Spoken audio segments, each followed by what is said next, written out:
Lustrum ke-11 Fakultas Kedokteran Universitas Sriwijaya pecahkan rekor muri dengan menggelar pelatihan bantuan hidup dasar dengan jumlah peserta sebanyak 1.818 dari mahasiswa kesehatan dan tenaga kesehatan Sumsel yang berlangsung di PSCC.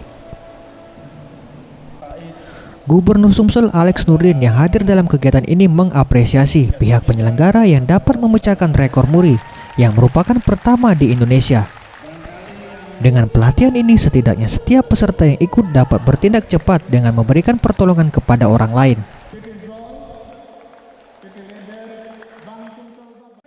Sekali lagi kita kelihatan lebih siap kan untuk menghadapi ini.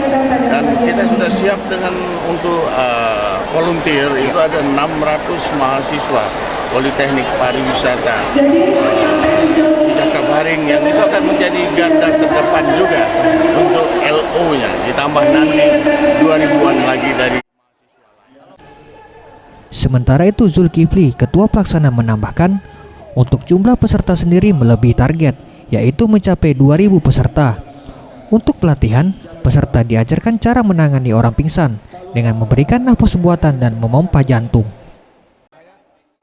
Kenapa 1.818 jiwa? Karena sesuai dengan momentum dari provinsi, angka terlambat di provinsi adalah 1.818, walaupun peserta yang datang lebih dari ini. Dan ini mencetak rekor muri karena belum pernah ada yang melakukan latihan bantuan hidup dasar. Kedepan dari kegiatan ini akan disiapkan SDM terlatih dan terampil dalam bidang bantuan hidup dasar yang dilibatkan dalam kegiatan Asian Games 2018. Tim Liputan Sriwijaya TV.